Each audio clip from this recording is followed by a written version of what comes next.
Thank you, Mr. President. Thank you, Senator Schwertner, for your hard work and for your leadership on this issue, this big issue.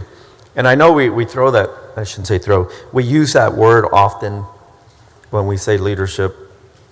But if you look up one of the definitions for leadership, it's about somebody who develops a clear vision, which you've done here. You shared that vision with our committee, Health and Human Services. You brought your knowledge and the other members' knowledge and wisdom and experience in trying to develop a strategy to go forward with. And you brought all the stakeholders together. And that's, in my opinion, a definition of a leader. And so when I say that sincerely. And you and I have worked very closely together, and I've learned a lot from you, believe it or not, and I've enjoyed that and working under your leadership. And very kind words. Thank you. You're welcome. And I would submit to you that because of that, because of your leadership, our children are going to be in a much better place. You know, we've talked about DFPS, the Department of Family and Protective Services, and members, I think it's important to listen to those words: Department of Family and Protective Services. So it's family services and it's protective services. And you mentioned the numbers of what we've done to help DFPS, to reform DFPS.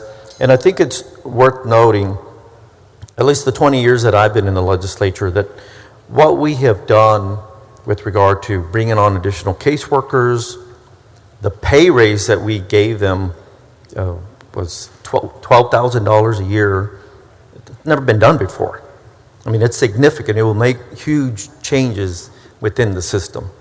I agree with you completely, Senator. And I hope the media is listening, because this is a budget that any advocate for child welfare should be very, very proud of. And it's going to pay off, in my opinion, tenfold, because by giving these caseworkers, and we should have given caseworkers, you know, I've been talking about this for a long time ago. But nonetheless, we did it. We did it during the interim, and we're sustaining that in this budget.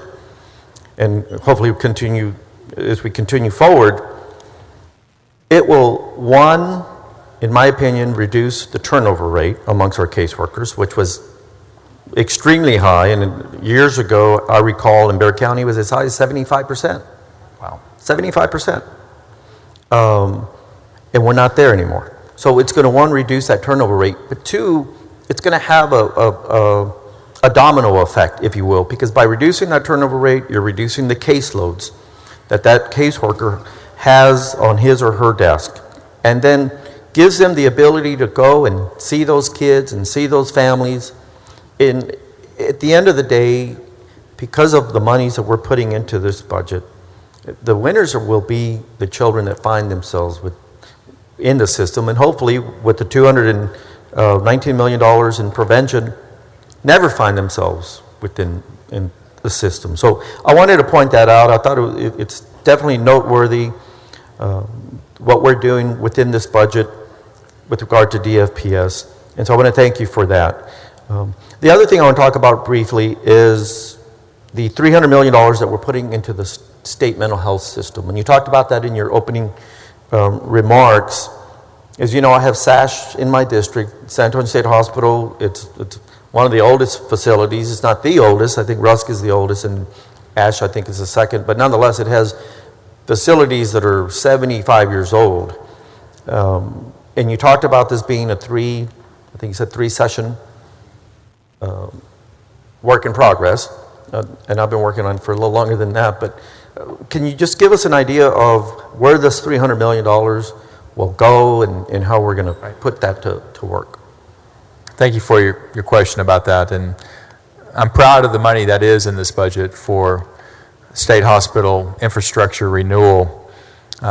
There's a rider 221 in the budget that outlines the kind of specifically the way HHSC needs to approach this. And we're building on past efforts that have already been implemented and plans that are in various phases of drafting.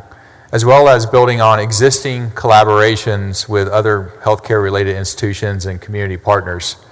I recognize Senator Watson has been very vocal with his vision for what ASH needs to be. And Senator Nichols has been working very diligently regarding the partnership between UT Northeast and Rusk. The long-term plan is that I think we need to have increased community beds, state-owned community beds, in the growing triangle of Dallas-Fort Worth, San Antonio, and Houston, as well as increased forensic capacity to address the forensic needs to unload our jails and prisons. So that's the kind of the basic genesis. There's also the HCPC connection with UT Health in Houston, which I've toured. I've been to Rusk. And SASH, I know SASH is because of the forensic issue. They don't have a lot of civil beds. And so there's the thought that maybe we need to build some forensic capacity over in Kerrville, for instance. So there's there are ideas that have been germinated. Some of those ideas have grown more than others. And there's been various levels of community and leadership engagement regarding the spending and what the vision is. But the idea is for HHSC to continue to work with the various hospitals that we have currently and look at the engagement of the community and the collaboration they're willing to put forth to have some local buy-in as well, and start to move forward. In some areas, turning dirt. I think Rusk is very close to a very viable plan with UT Northeast. I think HCPC is as well, from what I can gather. SASH is not quite there, as I think we've discussed. And ASH is in kind of this intermediate stage. But we need to move in an organized fashion that addresses from a statewide perspective the need for our state hospital infrastructure and civil capacity and forensic capacity.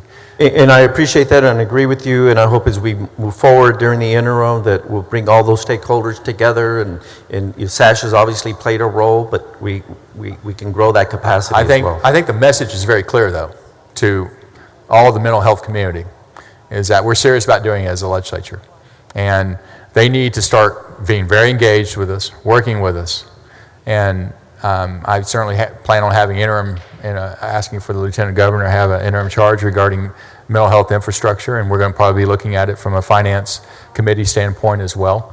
But this sends a very clear signal that this is a priority of the legislature at this time, and we look forward to moving forward with it in phase 2 next session, and then phase 3 the following session. Very good. I think it's a good first step. Not the first step, but it's a good investment, if you will, the $300 million into our mental health system. And then the last point I want to talk about briefly are foster kids.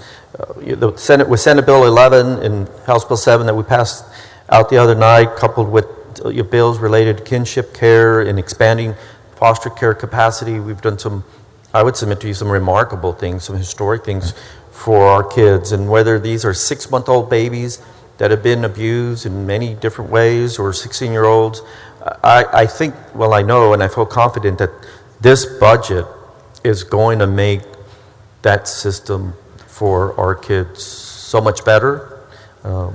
That's my hope and that's my belief. And the work that you've done, particularly with Senate Bill 11, I think is going to make significant strides in trying to protect and helping to protect these children. So I wanted to thank you for the work that you've done. Thank you for being a co-author of that and for all your work on Senate Bill 11, as well as HB 7 and your sponsorship of that, and then also being a co-author of HB 4 and 5, I think. So all those bills are very important regarding the administration, kinship care, as well as how our foster care system and community-based care system is run.